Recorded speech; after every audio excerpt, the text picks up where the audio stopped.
All right, cold food during the summer. This is the dish that I want you to make. Food with a story is the best thing in the world. Stick around. This is going to be awesome. Hey everybody, welcome. I am Andrew Zimmern. This is AZ Cooks Instagram Live edition, almost live. I am away on a top secret mission once again. I'm making TV. I'll tell you about it as soon as I can. You will be the second to know, I promise. But what we've done is we have decided to keep offering you these incredible recipes, and we have taken questions online from people just like you. In fact, some of you may have been the one who submitted the questions. So without further ado, a big thank you to the wonderful folks at Chun Cutlery and at Flor de Caña, our sponsors. And I am so excited to make this dish for you today. I am beyond excited. I mean, just beyond. Why? Because I'm making carpaccio for you. And this much I know is true. Food is great. Food with a story is better. Food with a story you haven't heard about is better than that. And food with a story you haven't heard about but that you can relate to is the best of all. And I am all about stories about food. I love the history. I love the culture of it. I'm obsessed with it. It's what I've made a gazillion hours of TV on, and certainly as many dinner party conversations, talks with you guys, and everything in between. I'll just grab someone in the hallway and start talking to them about food. I think it's fantastic, and Carpaccio has one of the best stories of all. So there's a 15th, 16th century Italian painter, Vittore Carpaccio, who painted with a lot of contrast between light and dark. Flash forward 500 years, we're in the 1950s. Giuseppe Cipriani, you may recognize the name, has a humble little bar and eatery in Venice, Italy, called Harry's Bar. A regular comes in, and her doctor had told this regular to avoid cooked meat. She loved beef, and so he set about making a hybridized dish. Remember, raw beef in the form of tartare was consumed then. Crudo, Italian raw fish dishes were very popular in Venice at the time. So it's not much of a stretch to think that Giuseppe Cipriani pounded out some pieces of meat or sliced them thin, put them on a plate, threw a little olive oil, a wedge of lemon, some parmesan, maybe some arugula or greens, and called it a day. Slid it in front of her. She loved it, and the rest is history. It is now a dish that is associated with Harry's Bar and all of the Cipriani restaurants worldwide. It is one of the most famous dishes in the world. It has been duplicated, honored, recreated a million ways, and it's so easy to do at home, and it's such a great starter if you're having a dinner party, you just want to make a lunch for people, because you can pound the meat out, you can put them on plates, you can stack the plates in your refrigerator, and then just dress them at the same time, and it's so impressive to wheel this out. Plus, who doesn't love doing this kind of thing, right? I mean, it's just super, super good. So the first thing we're going to do is we're going to start with the meat. We have 12 or so ounces of beef top round. You can use bottom round. You want something that has less fat and a lot of flavor, which is why I like some of the meat from the working cuts on the leg. And what I want to do is I want to cut a piece that's about 3 to 4 ounces, right? And what I want to do is I want to season it with just a little bit of oil and place it on a piece of plastic wrap. And I'm putting oil on both sides. Now, there are some people that like to season their carpaccio at this point. I have done that with paillards, cuts that I'm going to cook. We actually sprinkle herbs and garlic over it, or shallots, pound it in to the meat, and then grill it.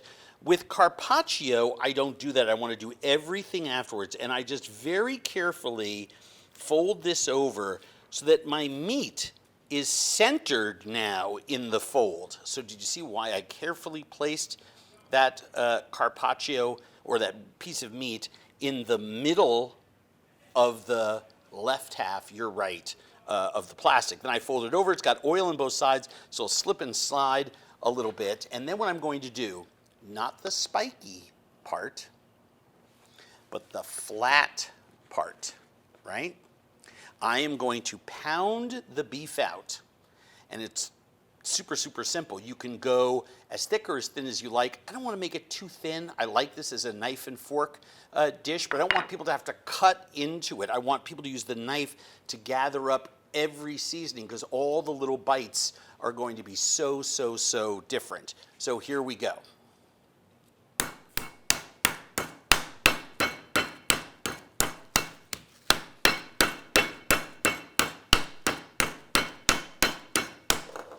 Now, don't be afraid. Remember, there's very little fat in this. If this was a luxury cut like filet mignon, right, what would happen? It would just flatten out really easily.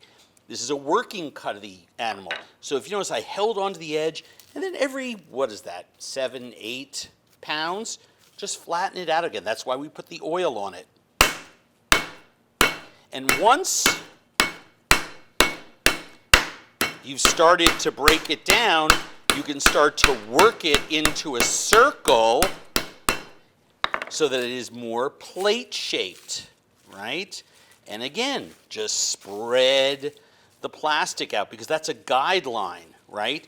If I get plastic sized on this, I know I'm in the right shape.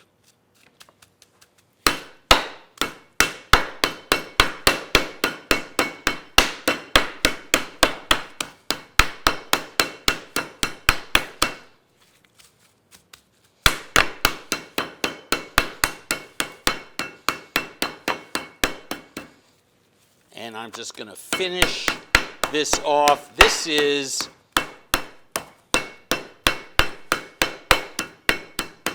absolutely the right texture as far as I'm concerned.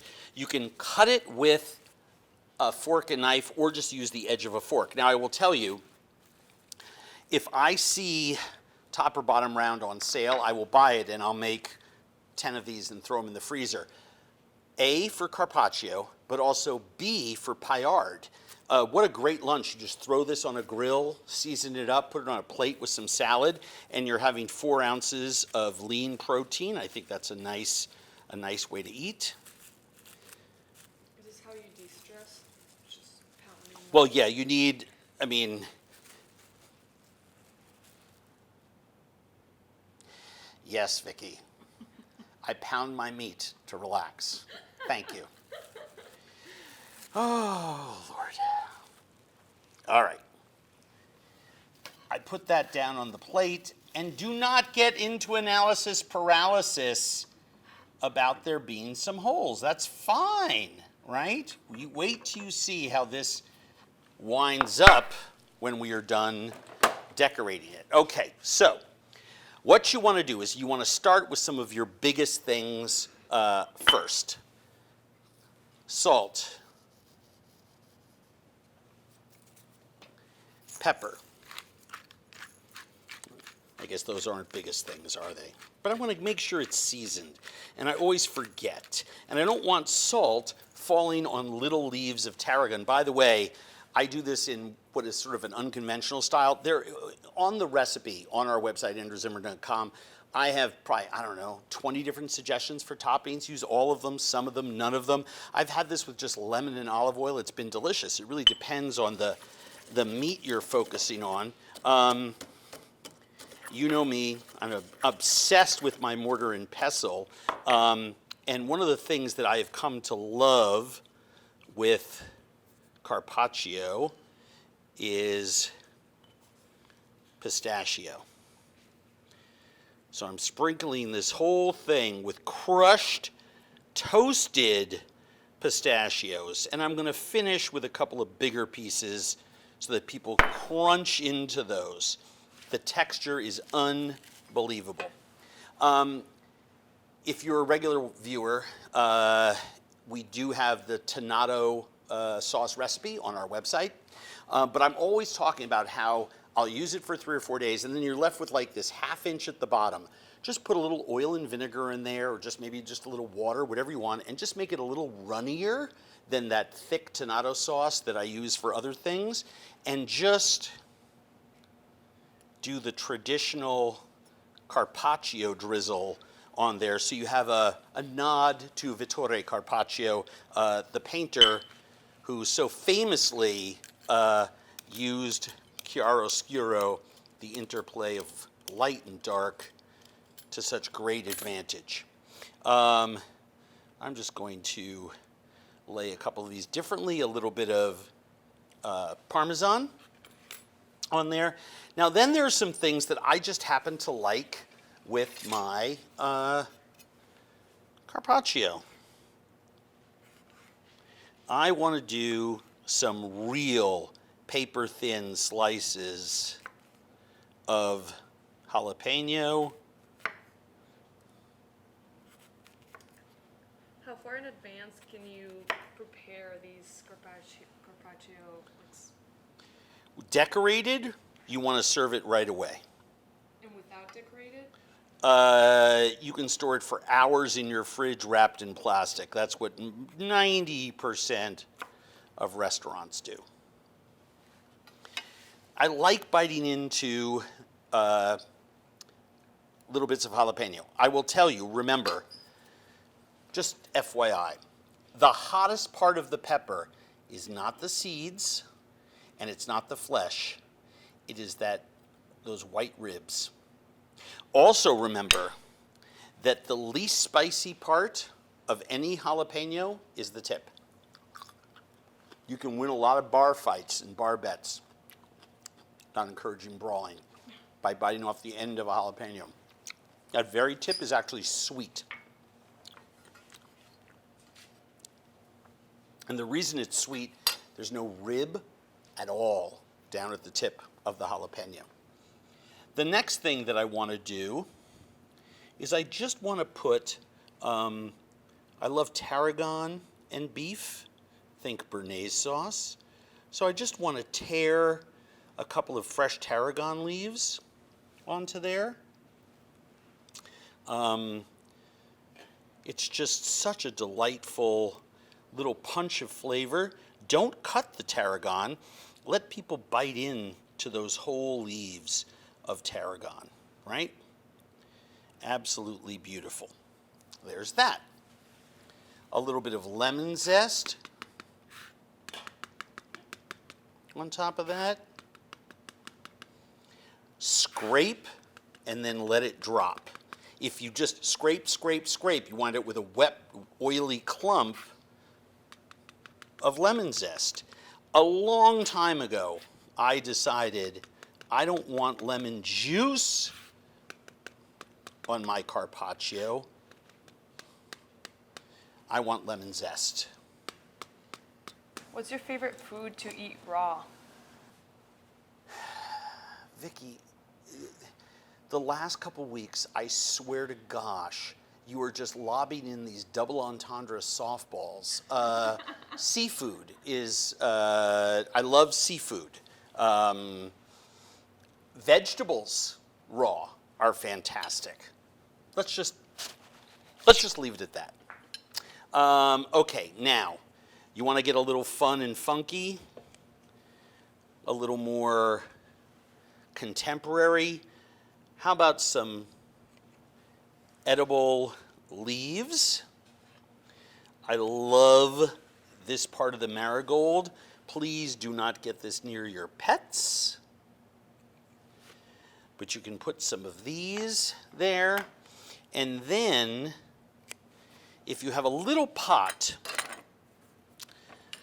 I can't believe I'm actually going to do this. I don't think I've ever used a tweezer. I'm not a tweezer guy. But when you are working with little edible flower petals and you want to place them in certain spots, if you drop one the wrong way, the only way to get it back is with a tweezer. By the way, some of my chef friends who regularly watch this, thank God were taped, because the amount of shit that I would take for this, because I'm the one who's always making fun of people cooking with tweezers. But sometimes a dish just requires a tweezer. So the reason that I like this for Carpaccio is it's got all the traditional stuff there. It has olive oil, it has lemon, it has Parmesan cheese, it has some greens. But it's sort of plussed up in a more modern way, and it's such a beautiful way to eat this incredible dish. Now, I will tell you, from a food lover's standpoint, the flavor, and yes, I trimmed this before I put it into the kitchen. The combination of salt, pistachio, and tomato sauce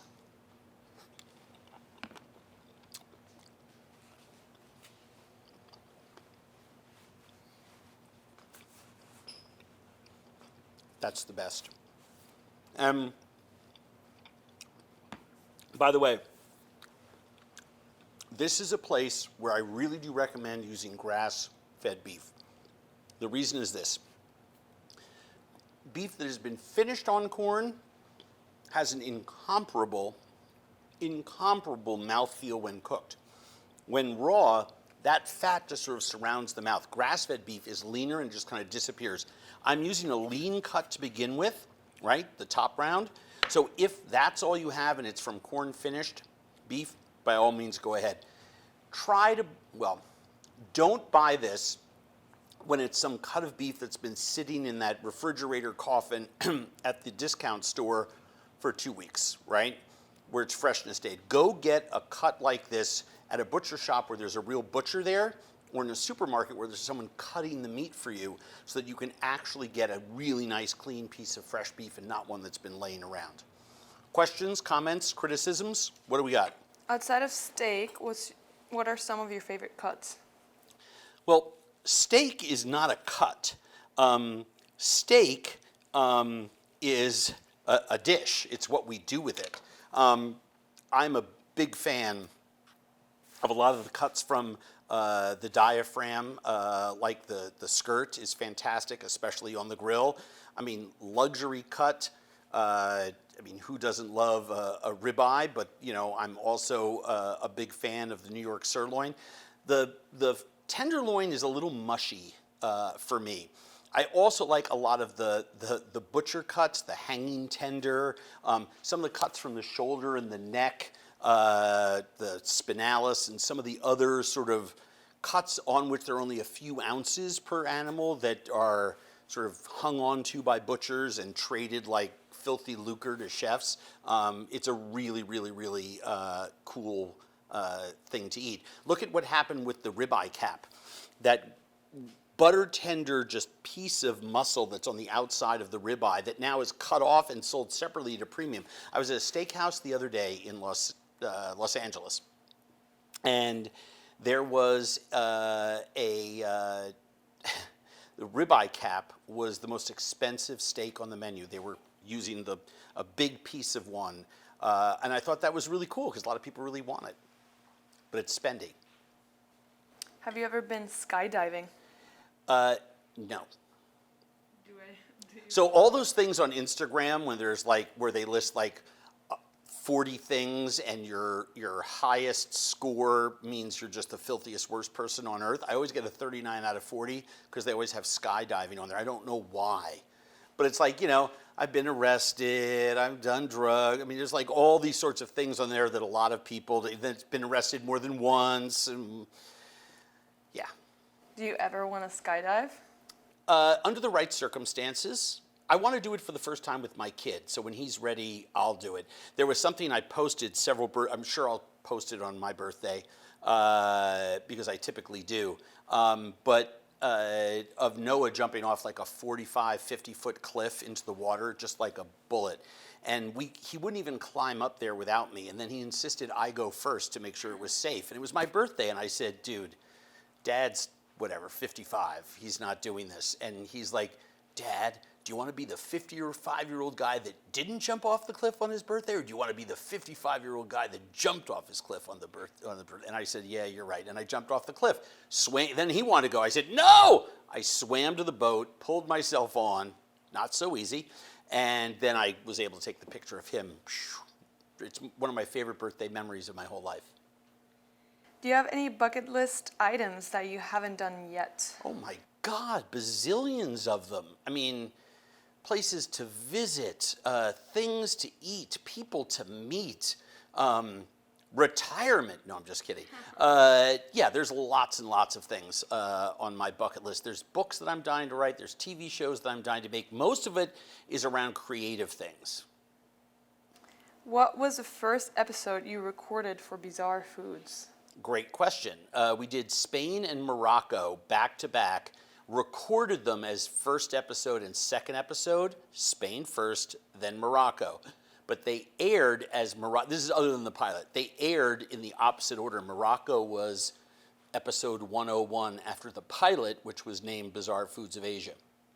So yeah, pretty incredible. And the Morocco episode was, we made 3 or 4 episodes in Morocco. Morocco episode number 1 was me eating the kalia, the aged, somewhat stinky rotted beef with eggs in a medieval village, and I just felt Three Stooges itch to just relieve myself of the pain in my mouth.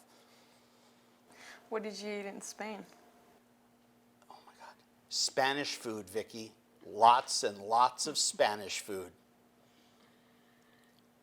We'll have a conversation about that offline, because I can tell no matter what I say, it's setting you up to just come at me like, do you want to know something? In actuality, we focused mostly in Madrid, and then we were able to go back 10 years later and do a second episode on how much the city had changed.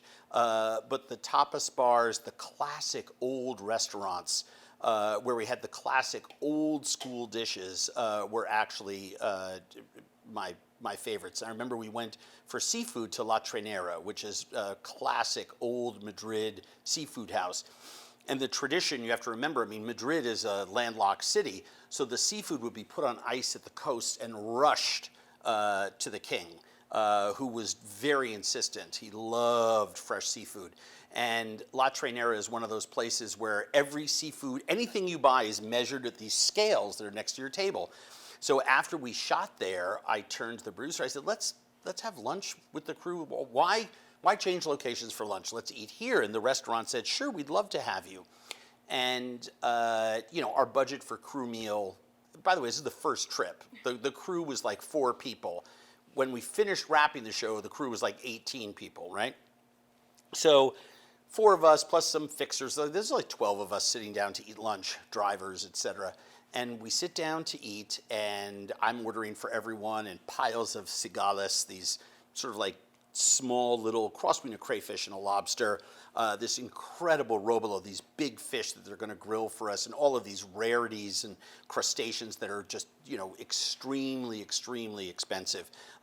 Different types of barnacles and whelks, and just crazy food. And we order all this stuff, and it comes out, and the bill was like $5,000 US. And I mean, that's, I think, what an episode was. And I just kind of slunk away into the bed. That's my big Spain story. Good thing you don't tip there. You don't have to. I said, good thing we don't have the tipping system in Spain. We dined and dashed. I mean, we just went, look over there, and the staff, and we just bolted for the vans. No, it was a very, very embarrassing moment. Last question. What do we got? What is your favorite meal of the day? My favorite meal of the day, well, it's July. It's hot. I'm making cold food. I'm poaching a lot of fish and having it en salade, as we like to say in France. I really do like room temperature and cool food during the summertime. It's also super easy. I tend to cook things at night when the temperature goes down and then eat it the next night. Just last night I did a cold poached salmon with a cucumber sauce. I pickled the cucumbers overnight and then drained them and mixed them with sour cream and herbs and had that on top of it. It was sweltering, and those are the kinds of things. I love grilling chicken and beef and having it the next day. So yeah, I'm a next day eater in the summertime, I guess. And the fruit is just fantastic right now. Salads of nectarines, plums, and cherries with feta cheese, watermelon and feta cheese. I just can't get enough of it. Thank you so much. You've been awesome. Please, Carpaccio for the win. It is so easy. Don't be afraid of raw beef. And if you don't want to pound it, You can just slice it really, really thin and lay strips across the plate as well, or have your butcher do it for you, but I recommend pounding. It's extremely cathartic. Decorate it however you want. Pay homage to Giuseppe Cipriani by making sure that you have an olive oil component, a lemon component, some greens of any kind, regardless of how big or small, a little bit of Parmesan. No need to be authentic, but at least a tip of the cap to the good folks at Cipriani's in the 1950s, who literally invented this dish for a lady whose doctor told her you can't eat cooked meat, and Cipriani said, let me serve you something raw. Thank you to our sponsors at Shun Cutlery and, of course, Florida Cognac Rum. And you people, you are the best. Thank you for continuing to tune in. Please be kind to each other. We need more of it in this world. I'm trying to be nicer. Won't you be nicer too? Won't you be my neighbor? See you next week.